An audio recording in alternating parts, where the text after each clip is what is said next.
Hello everyone, welcome back. आज के इस वीडियो में हम देखेंगे प्रोपोर्शन यानी कि समानुपात के बारे में। तो प्रोपोर्शन या समानुपात क्या होता है? प्रोपोर्शन या समानुपात यानी कि दो रेशोज की जब हम तुलना करते हैं, दो रेशोज की जब हम आपस में तुलना करते हैं तो उसको हम बोलते हैं प्रोपोर्शन या समानुपात। जैसे कि मैंने अभी अनुपात में बताया था कि ये A1 है, ये A2 है, ये कोई एक रेशो है मतलब इनकी आपस में तुलना है, लेकिन समान प्रकार की राशियों के बीच में है। जब हम इसकी तुलना दूसरे रेशो से करते हैं B1 B2, तो ये जो कहलाता है ये हमारा कहलाता है प्रोपोर्शन या समानुपात। यानी कि हम ये कह सकते हैं कि जो प्रोपोर्शन है वो रेशोज की आपस में तुलना है।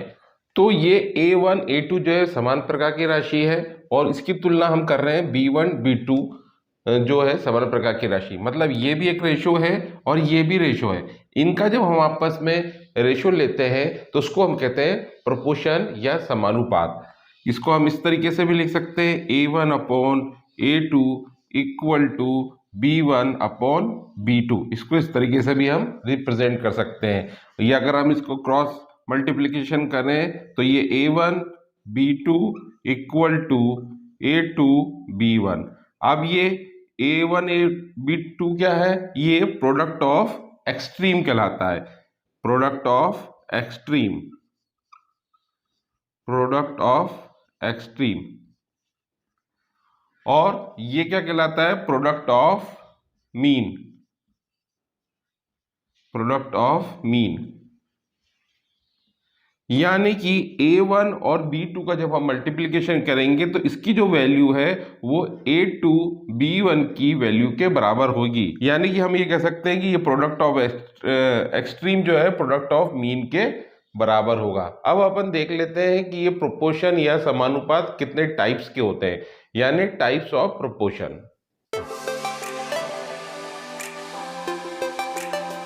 देख लेते हैं टाइप्स ऑफ प्रोपोर्शन। इसके ऊपर अपन बेस न्यूमेरिकल सम भी देखेंगे, लेकिन उससे पहले अपन समझते हैं कि टाइप्स ऑफ प्रोपोर्शन क्या होता है। टाइप्स ऑफ प्रोपोर्शन मतलब हम रेशियो को किस किस तरीके से आपस में कंपेयर कर सकते हैं, उसके बेसिस पर हमने यहाँ पर बताया है कि टाइप्स ऑफ प्रोपोर्शन जो होते हैं वो 3 टाइप के होते हैं। तो सबसे पहले हम देख लेते हैं सिंपल प्रोपोर्शन। सिंपल प्रोपोर्शन का मतलब है कि यदि हम एक रेशो, जैसे कि सपोज करो A1 A2, इसकी तुलना हम किसी दूसरे एक रेशो से ही कर रहे हैं तो वो कहलाता है हमारा सिंपल प्रोपोर्शन। यानी यहाँ पर ये एक मेरा रेशो है और उसका कंपेयर मैंने सिर्फ दूसरे टाइप के एक रेशो से किया तो वो मेरा कहलाएगा सिंपल प्रोपोर्शन।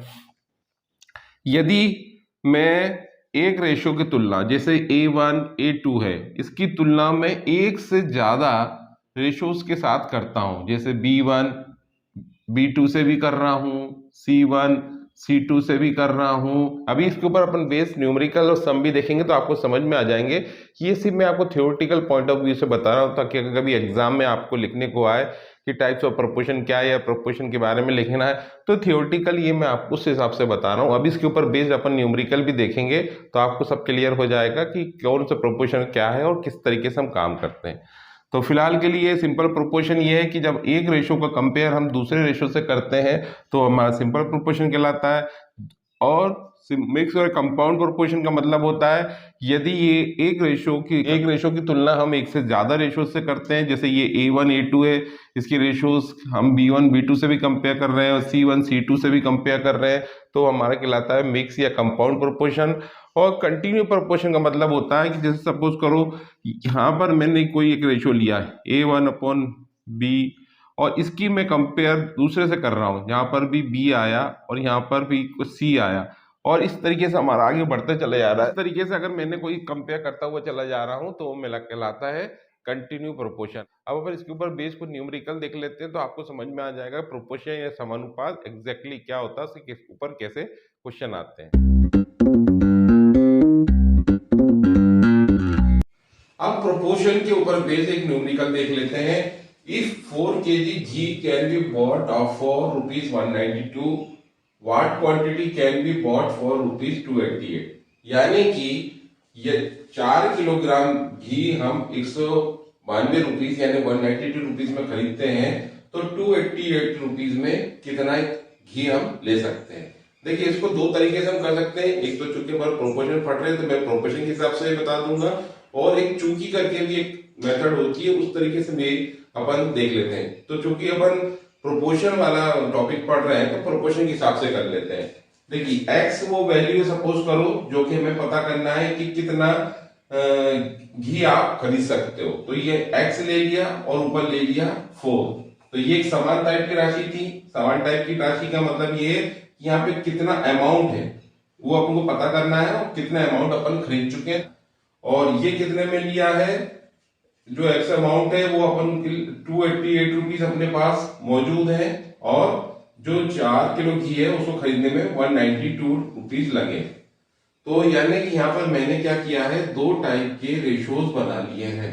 एक रेशो जो है वो, क्योंकि रेशो समान टाइप का होना चाहिए, तो ये जो रेशो है वो ये बता रहा है कि कितने किलोग्राम है। तो ये देखिए दोनों किलोग्राम है, सेम टाइप की यूनिट है, और कितने रुपीज है, ये रुपीज का रेशो है। तो जैसे कि आपने रेशोज वाले में देखा था कि जो रेशो होते हैं वो सेम टाइप के होना चाहिए। तो यहाँ पे रुपीज का मैंने रेशो लिया, यहाँ पे मैंने किलोग्राम का रुपीज लिया, यहाँ पर x अपॉन 4 लिया। ये वो अमाउंट है जो कितने किलोग्राम मुझे चाहिए, ये मैंने इसको x के रूप में बताया, और 4 किलोग्राम मैंने खरीदा है। तो 288 रुपीज है, उसमें मुझे कितने किलोग्राम खरीदना है ये मेरे को पता करना है। और जबकि 192 रुपीज खर्च करने पर मैंने 4 किलो घी खरीद लिया। तो अब आपको क्या करना है, सिंपली इसका मल्टीप्लिकेशन करना है। तो x आपको equal to 288 into 4 upon 192, 6 kilogram आपको इसका आंसर मिलेगा।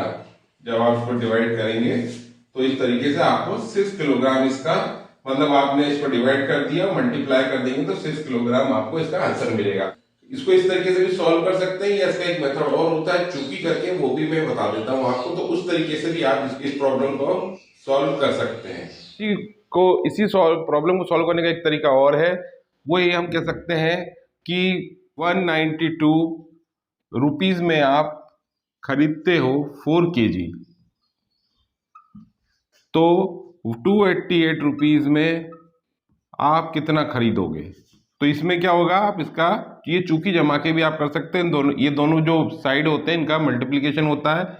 तो ये 288 मल्टीप्लाई बाय 4, और ये वाला जो साइड होता है वो नीचे डिवीजन में जाता है। तो 192 इस तरीका हुआ। तो ये जब आप इसको काटोगे, डिवाइड करोगे, मल्टीप्लाई करोगे तो 6 kg इसका आपको आंसर आ जाएगा। तो ये दूसरा तरीका है इसको सॉल्व करने का। तो चूंकि अपन प्रोपोर्शन कर रहे हैं इसलिए वो पहले वाला तरीके ही करना है। ये सिर्फ मैंने आपको इसलिए बता दिया ताकि आप उस सम को वेरीफाई कर सकें दूसरी मेथड से भी करके कि हमने जो रेशो बनाया है वो ठीक तरीके से बनाया है कि नहीं। तो ये अल्टरनेटिव मेथड है, बट अगर आपको वो आता है, प्रोपोर्शन आता है, तो उसको आपको पहले तरीके से करना है कि समान राशि का रेशो ले लिया, समान अमाउंट का एक रेशो ले लिया, उनको क्रॉस मल्टीप्लाई किया और आपने आंसर निकाल लिया। अब अपन एक एग्जांपल और देख लेते हैं। एक car covers A distance in 4 hours at the rate of 60 km per hour, in which time this much distance can be covered with the speed of 80 km per hour।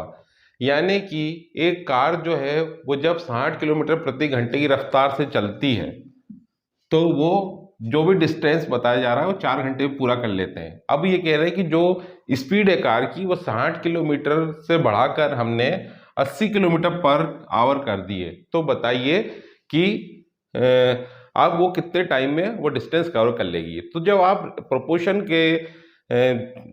के जब आप सम सॉल्व करते हैं तो उसमें ये देखना पड़ता है कि जो रेशियो दोनों हैं वो आपस में क्या सेम टाइप के हैं या डिफरेंट टाइप के हैं। तो उसके ऊपर बेस्ड आपका चीज बनती है। जैसे मैं अभी आपको समझाता हूँ। जैसे ये टाइम है, इसका डिस्टेंस अपन ने लिया कि ये x हमको पता करना है कितने घंटे में पूरा हो जाएगा, और 4 हमें देना है। अब यहाँ पर जो है वो 60 अपॉन हम 80 लिखें या हम इसको 80 अपॉन 60 लिखें, क्या लिखें ये डिपेंड करता है कि ये रेशो और इस रेशो का आपस में क्या कनेक्शन है। तो ये रेशो जो है वो क्या बता रहा है, आवर का बता रहा है, ये रेशो आवर का है, और तो ये जो है वो स्पीड का है, ये जो रेशो है वो स्पीड का है। तो ये हमको समझ में आना चाहिए कि जब ये स्पीड हमारी बढ़ेगी तो ये हमारा जो आवर है वो कम होगा, यानी कि हम इसको रिवर्स में लेंगे। ठीक है, रिवर्स में लेंगे का मतलब ये है कि यहाँ पर हम उसका उल्टा लिखेंगे, यानी कि 60/80, क्योंकि ये इस तरीके से हमको रेशियो बनाना पड़ेगा कि ये जो है वो इस टाइप का है और ये जो नेचर है वो हमारा इस टाइप का है। यानी कि ये रेशियो में हमने आवर लिखा कितने टाइम में पूरा करेगा, और यहाँ पर हमने क्या लिखा हुआ है कि उसका जो किलोमीटर पर आवर, तो रिवर्स टाइप का है। तो हम यहाँ पर इसको इस तरीके से करेंगे कि अब हमको सिंपली इसका मल्टीप्लिकेशन करना है, तो 60/4/80। जब ये हम करेंगे तो ये 3 हो जाएगा, ये 4 हो जाएगा, 4 से 4 चला जाएगा तो 3 आ जाएगा। 3 आवर्स में जर्नी पूरी होगी। ये आप सिंपली, एक दूसरा मेथड भी है जिससे आप इसको करके देख सकते हैं। एक दूसरा मेथड जिससे हम इसको सॉल्व कर सकते हैं कि कोई कार 60 किलोमीटर प्रति आवर चलती है, 4 घंटे में पूरा करती है, तो आपको पता है कि डिस्टेंस कितना होगा, 60/4, यानी ये जो डिस्टेंस है वो 4 घंटे में 240 हुआ। अब उसकी स्पीड कितनी कर दी, 80 कर दी। तो अब 240 का डिस्टेंस हमको कवर करना है, तो क्या होगा, 240/80। ठीक है, तो इस तरीके से भी हम निकाल सकते हैं कि फिर 3 आवर्स इसमें भी आ जाएगा इस तरीके। तो ये हमारी अपना एक अल्टरनेटिव मेथड है, लेकिन जो चूंकि प्रोपोर्शन में आ रहा है तो हमको इस तरीके से करना है। हमको ये समझना पड़ेगा कि ये जो रेशियो है जो हमने आवर का बनाया, और ये जो रेशियो है जो हमने किलोमीटर का बनाया, इसमें अपन 80/60 लिखें या 60/80 लिखें, तो ये डिपेंड करता है कि उनका नेचर किस टाइप का है। तो यहाँ पर नेचर मैंने ये बताया कि अगर आपकी स्पीड ज़्यादा होगी तो आपका आवर कम लगेंगे, और अगर स्पीड आपकी कम होगी तो आपको आवर ज़्यादा लगेंगे। तो ये आपको समझना पड़ेगा कि यहाँ पर आपको 60/80 लिखना है या 80। चूंकि पर अपोजिट था, क्योंकि यहाँ पर अगर किलोमीटर पर आवर ज़्यादा है तो ऑब्वियस सी बात है कि उसको डिस्टेंस को कवर करने के लिए आपको टाइम कम लगेगा, तो इसलिए मैंने इसको रिवर्स करके लिखा है। तो ये दोनों तरीके से आए, ये आप इसको अपने लेवल पे वेरीफाई कर सकते हैं, और जब एग्जाम में प्रोपोर्शन का सम करने को आए तो आप उसको इस तरीके से कर सकते हैं।